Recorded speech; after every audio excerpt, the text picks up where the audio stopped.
I just want to start off by recognizing the fact that we lost a couple members of the Ohio State football family this week. Nick Mangold and Bob Maggs both had major impacts on this program, and we're praying for their families to have peace during this time.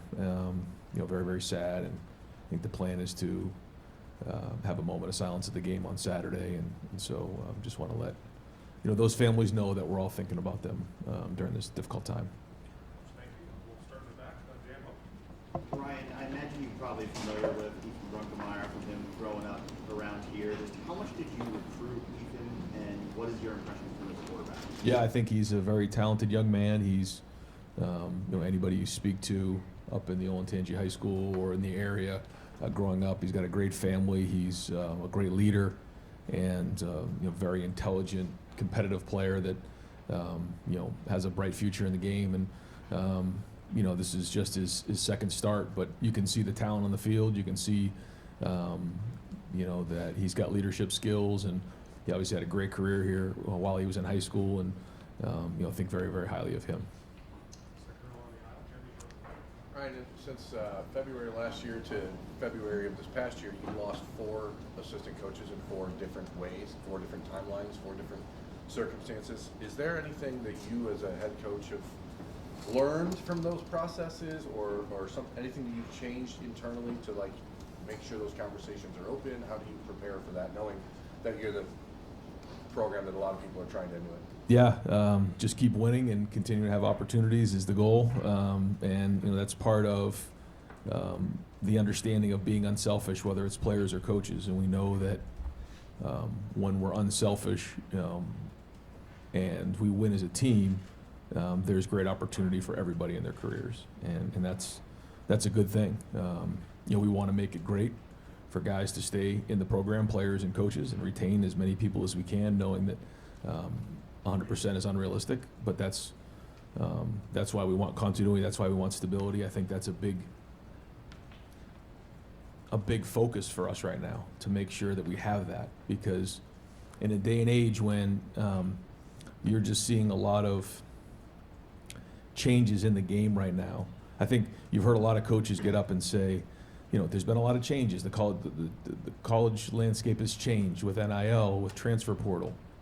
Well, I think you're seeing that on the field now. You're seeing teams that maybe haven't been, historically in the top 10 or top 15 that now are in the top 10, top 15. And so all of the changes that have happened in terms of roster building, roster management, and things like that are now happening on the field. And it's just, a reflection of that.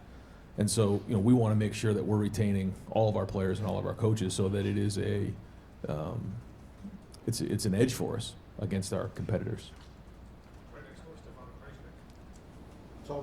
Excuse me. We've heard a lot of the players talk about Matt Patricia and kind of their relationship that they had. A lot of guys like Jalen McClain, Peyton Pierce, just talk about how immediately they were able, since day one he came in, to get that relationship with him. What have you thought about the way that he stepped in and kind of bonded with some of the guys? And he talked on the radio show that they're younger than what he's used to coaching. Why do you think he's been able to gel with them so well? I mean, everybody has their own style, and I think when he got in here, he had a certain list of things that he wanted to get done early on, and I think he's done that. He's let his personality go, which has been great. And each year you have a different set of dynamics at play, coaches and players, and that journey has its own story. So. I think he understands more than anybody that the season's just begun now. We're just getting started here. We've had the first half of the year, and that's great, but this is where it really matters. And his history of coaching in the NFL, helps him give some perspective to everybody of just how long of a run this is. Those of us who went through it last year, that's one thing, but he's done it for multiple years, and you got to keep building each week. And I know that he understands that, and he's continuing to talk to the staff and the players about that as well.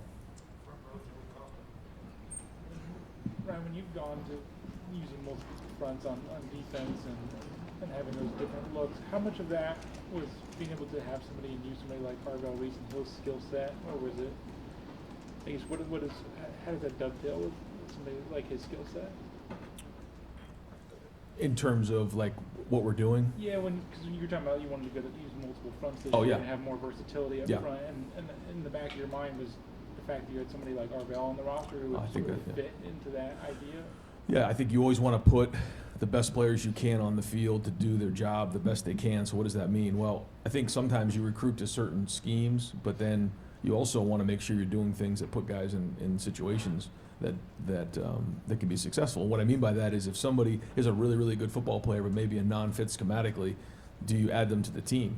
And I think you always want to acquire talent the best you can. It's the coach's job to put them in a position to be successful. So you're seeing, I think this year, last year we had, Jack, JT, Ty, and Tyleek, and it was 4 down, and that's kind of what it looked like most of the plays. Now you're seeing, different guys with different skill sets who can do versatile things, and Arvell's one of those guys, and our coaches are making sure that we're putting those guys in those positions. So that's all part of the conversation. But bringing Matt in was important because he had a history of doing that.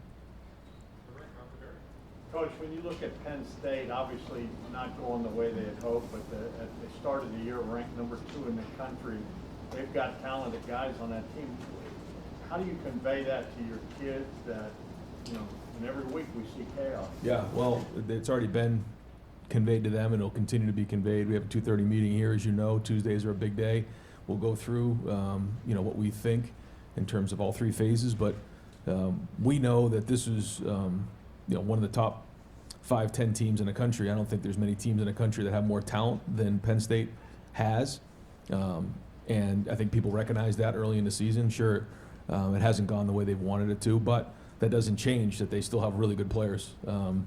And when you looked at this game, a few months ago, I mean, it was an absolute matchup game. That has not changed. It's still the same players other than the quarterback. And so our guys know that, they understand that, and they know that it's about us. It's not about our opponent.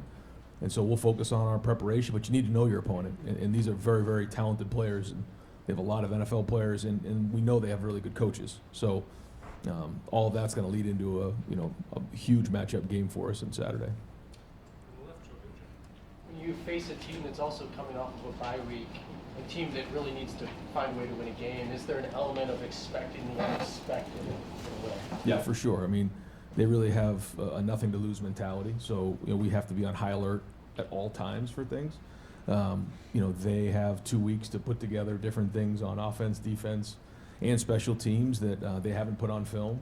We know that, and certainly when you have a coaching change like they did, we expect that. So, like you said, you have to expect the unexpected, be on high alert, know that they sort of have that mentality going into the game, and so all of those things matter. At the end of the day, you still got to go play the play, and you don't know what's going to come, but we have to understand what our opponent is, and the fact that they've had 2 weeks to prepare and change up the looks. Yeah, Ryan, during the off week, did you go over your evaluations of right guard spot, and what do you think that looks like moving forward with 42? Well, I think that Josh Padilla has continued to practice well. When he's gotten to games, he's played well. He's not perfect, and so we feel like he has an opportunity to mix in there as the 6th offensive lineman in the game, like he's been in the last few games.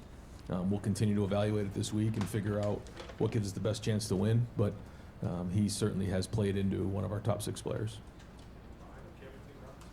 I think it was this summer where Larry mentioned that the challenge of replacing 4 NFL starters kind of like re-energized him coming into this season. I'm curious in what ways you've seen that from him, and if you think that's trickled down to his room and kind of helped him step up the way they have. Well, I think for him, this style of defense is just a little bit different. So I think it's given him a little bit of a challenge to learn something new. You're seeing it's not just all 4 down front, although you still see a lot of 4 down front. So there's still so many things that he teaches that's the same way that it's been his whole career.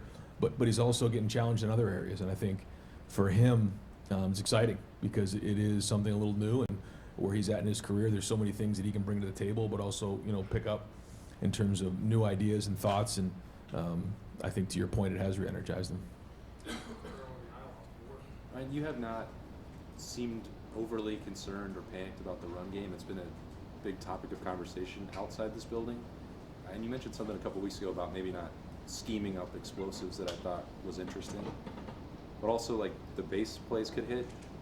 what would be your level of concern or optimism about where the run game's going right now? Well, like, I say it all the time. At every play, we want to score a touchdown on. So every play should be an explosive in my mind. And when we're out at the practice field and on the scout team and it doesn't go for an explosive, it's like, why? Something broke down. So our execution level has got to increase just across the board. And so, yeah, there's always the balance of, you try to create explosives and then you put yourself at risk of turnovers. And controlling the ball, making sure, you're playing to your defense, all those things come into play. We know that, we're going to have to be explosive on offense and figure out ways to do that. And so I think, during the bye week, we've been able to look at the things that we've done well and the areas we've got to get better at. Everybody's involved with the run game. It's not an easy thing. And, I think, it's been good. Has it been great? No, it hasn't been great. We can get better. I think that's everybody involved, including, the quarterback, the receivers, the tight ends, the running backs, and obviously the offensive line. So all areas that we want to get better at in terms of being explosive, being efficient. But I say to the running backs a lot, like the first 4 yards are for the team, and then the rest of it, you got to go trust your God-given ability. And so, some of the things in the last game, they put an extra guy in the box, and the RPO led us to throw the ball. Those don't show up in the running statistics, but when you have a quarterback who has the ability to run, you saw him pull. We read an end. We'll do some more of that with Julian. But he also can read some off the line defenders, and so like when you look at the running statistics, we look at them just a little bit different because if they're leaving one-on-one on the outside and put an extra guy in the box and we're hitting an 8-yard hitch to Jeremiah, that's really the run game, because it complements. So to answer your question, yeah, it's been good. It hasn't been great. We need to get better at it. We want to create more explosives. Random question about your bye weekend. I saw on Facebook that you went through a corn maze of your image. Two-part, can you confirm that's not one of these AI Ryan Day Facebook pics? And two, where does walking through a corn maze of your own image rank on a scale from 1 to I finally made it? Well, I've read a lot of things on the internet, AI, that are not true. So I would say that it's hitting about 20%, but that actually is true. We actually that's been something we've been doing as a family yearly, and the folks out there at the corn maze had said, every year they do a corn maze and they use somebody different. It was Jack Nicholas one year. They've done Ohio State theme for however many years, and they said, you win a national championship, then we'll do one of you. And so they held up their end of the bargain. So we went out there for a little while. I tried to be normal as a family. It wasn't normal because the kids were throwing corn at each other when we were in the maze and everything else. But but it was great. It's great to do things like that when we're in the Woody during the season, just to get away even for a couple hours, because we call it the submarine right here. Like, this is where we are. We don't go out in public. We don't do much. But to hear the people there talk about how we're glad that Ohio State's on a bye week because we get a lot more people here than when they're playing on Saturdays. There's nobody here, and it's a great opportunity to get an idea of kind of how important football is in the community. But yeah, it was good to get a little bit of perspective walking away at least for a couple hours anyways. I didn't do the haunt though. Although I did a couple years ago, and we were going through the haunt, and it's quite an experience. And at one point, somebody with a mask jumps up right here, and they're like, "Coach Day?" I was like, man, I got to get the heck out of here. So I said, I'm going to pass this year, let the kids do it, and Nina and I waited, so, yeah. Oh, sorry, yeah. Just wanted to ask if you had the opportunity to meet Nick Mangold. I know you talked about it earlier in the press conference, but if not, maybe stories you've heard about him, just more thoughts on him. Yeah, I have an unbelievable amount of respect for him as a man and as a football player. And we talk about leaving legacies behind. When you hear that name in this building right here, people stand up straight. This is a guy who had a tremendous amount of character and left a lot of that behind. He didn't just go through this place. He left a work ethic. He left a leadership. He left a discipline. and certainly a body of work on the field. And I know, you know, everybody in Buckeye Nation is mourning his loss, and then obviously what he did in the NFL, and just all the people that were able to have him as a teammate speak so highly of him, and so he's going to be dearly missed. Ryan, it seemed like against Wisconsin that Isaiah West gave you some of the better yards after contact and make you miss kind of stuff that you've gotten so far this year. How much can a back work on that kind of stuff during the season, and how much of it just sort of you got it or you don't? I think it's a good question. It's our job as coaches to figure that out right there, and so we try to create drills. We watch it on film. You know, we look to work it in the body of a practice, of a thud, of an inside drill. You know, when do you make somebody miss? When do you drop your shoulder, run them over? What are the tools that the coaches are giving you in order to do a good job of yards after contact? And that's sort of how you're judged as a running back. Not 100%, but that's a big part of it. And I think we're getting better in that area. We're drilling it more, and we want to see that more on the film. Two-part thing here. For starters, when did you realize Knowles was probably not coming back here, and then kind of building off of that? This is your fourth defensive coordinator hire, and you've always mentioned this idea of making sure you have the right guys in the right seats. Just best guys, but this is Ohio State, you're typically going to get that. But that understanding of what your defense needs for that period of time when there's a lack of leadership, what that team needs versus what when you hired Halfley versus hiring Kerry Combs, Jim Knowles, and now Matt Patricia, that thought process, that philosophy of going about it that way.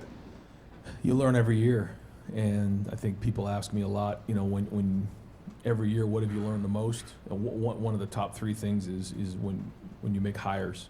I think maybe early on, you'd make decisions based on a recruit or two, or maybe, you know, the public sentiment, where you got to do what's best for your team, you know. And I think, continuity is important, but we also got to do what's best.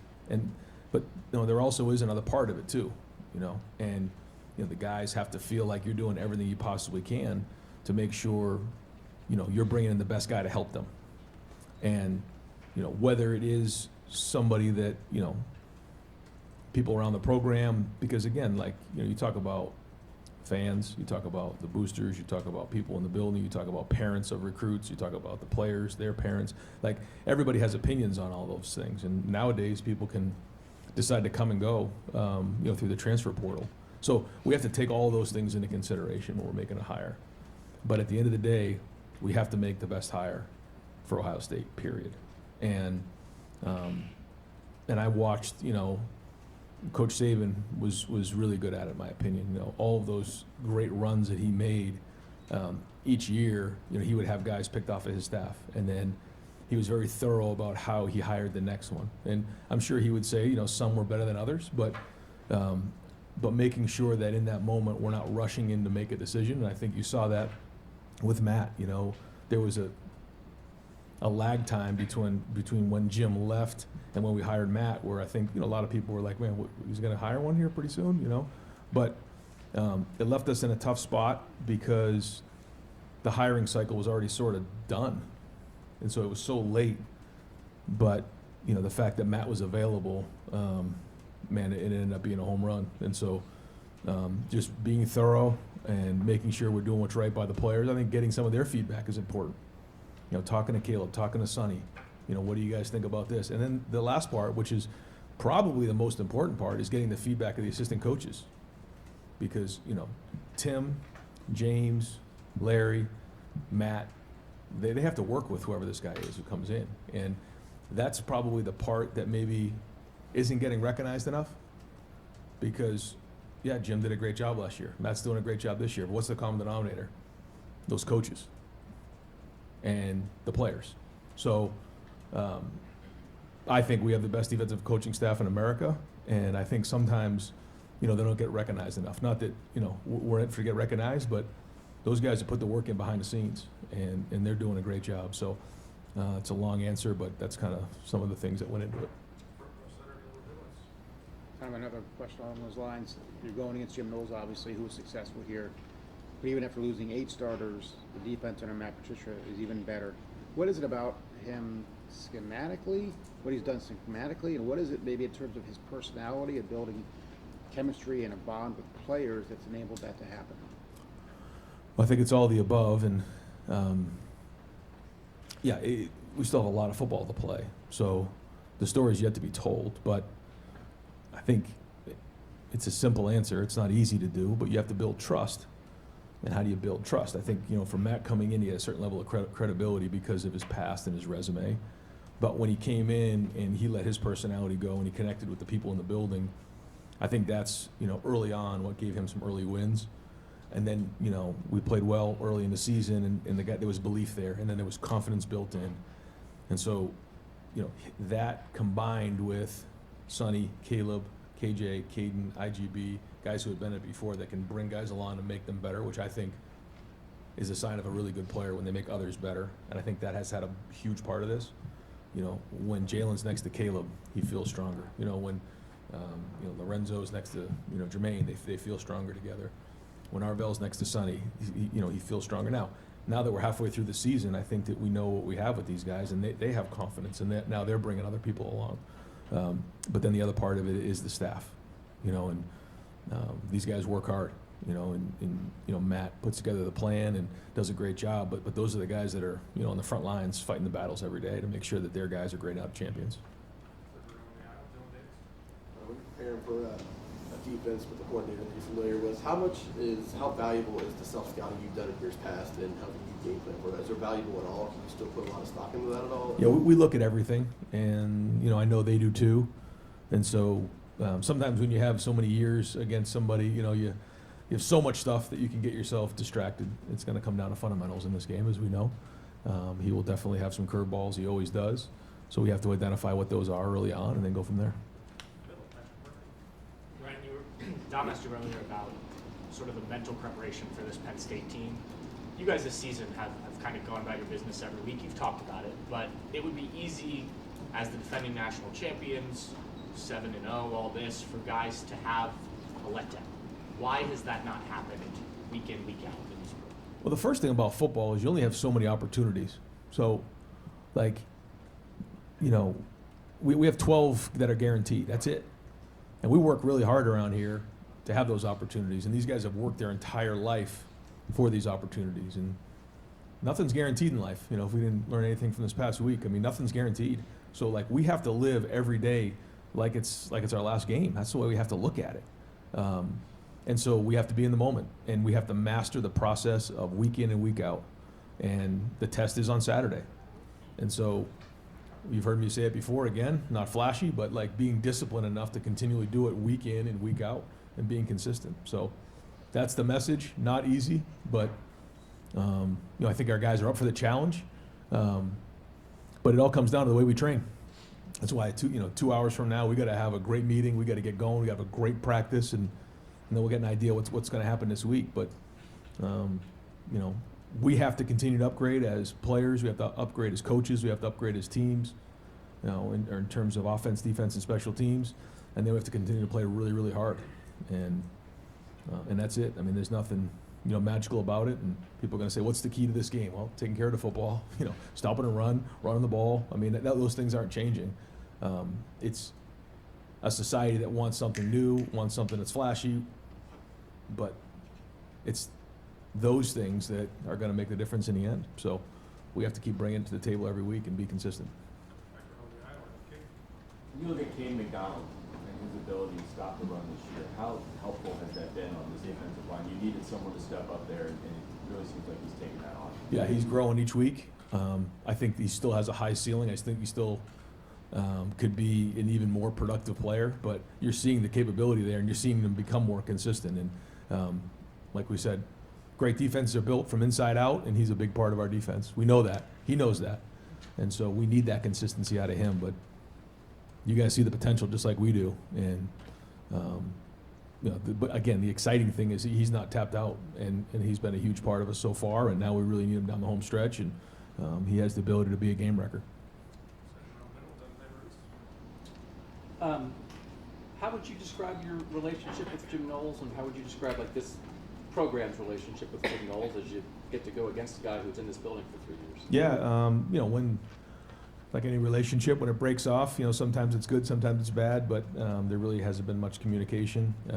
He did a great job when he was here, helped us win a national championship, and kind of left it at that. And then it was, hey, we got to go make a replacement and move on from there. So, yeah, that's kind of how it is. And it was abrupt, but we certainly respect the work that he did when he was here.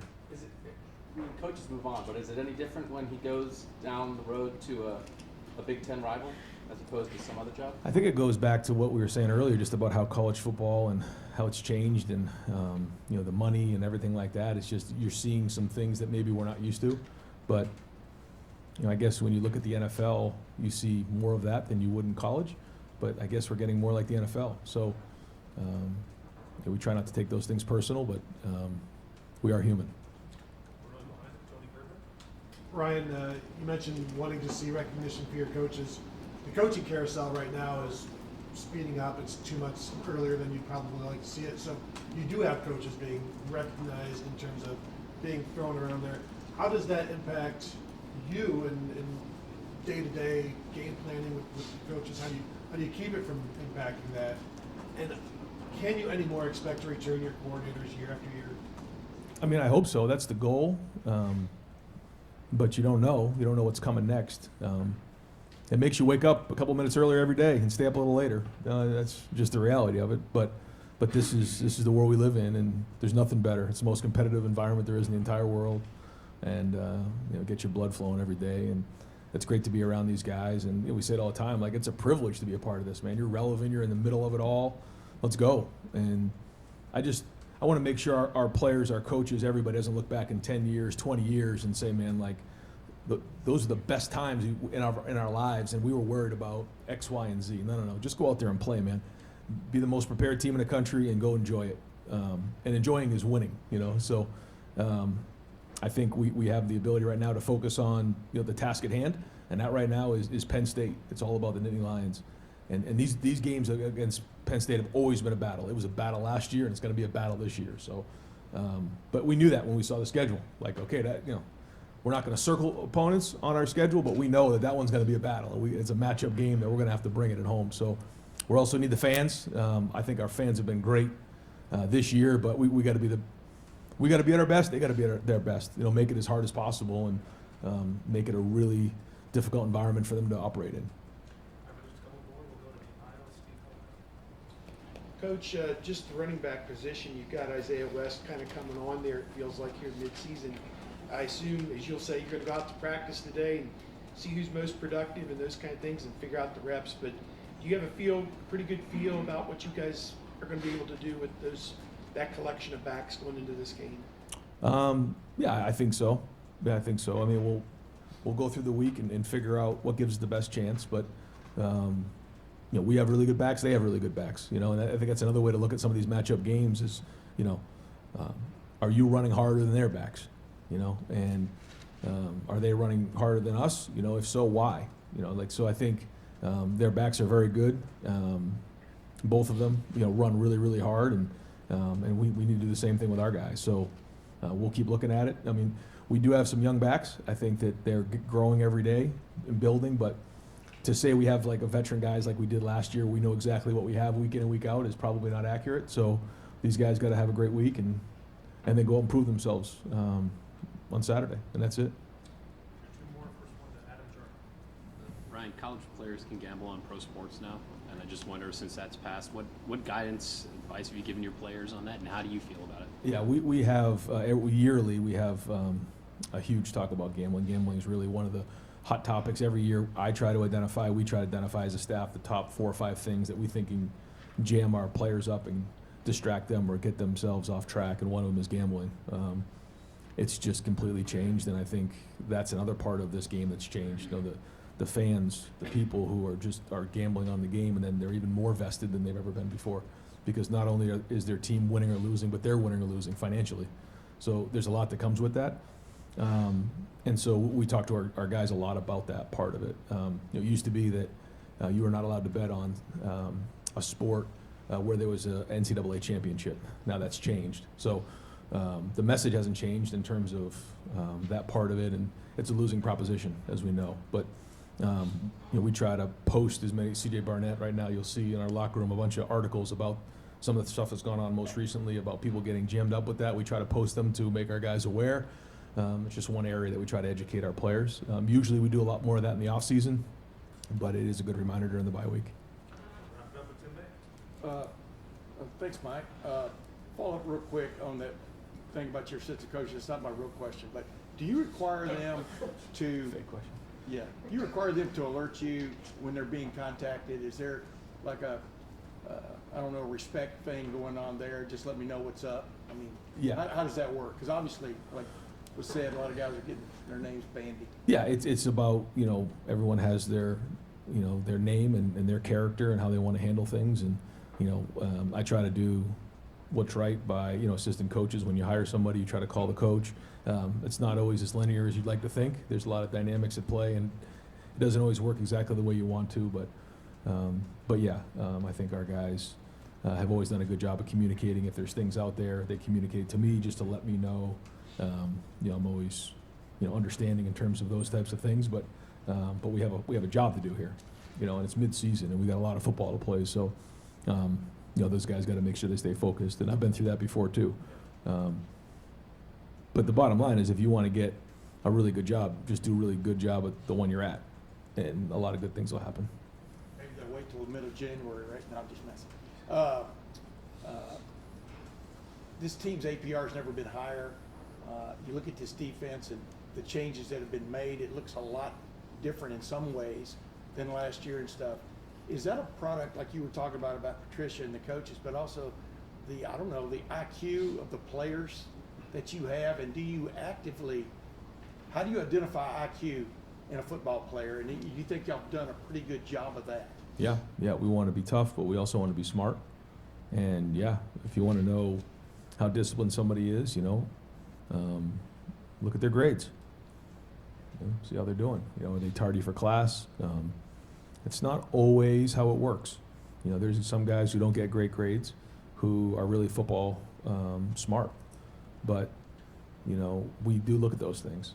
And we want guys to do well in the classroom, because we feel like how you do one thing is how you do everything. If you're taking care of, we do meetings weekly and go through everybody in the building who has an interaction with our players. We go through them, and our academic folks will give a trend on our players. And typically how they're doing in the classroom is how they're doing on the field. It's not 100%, but pretty darn close.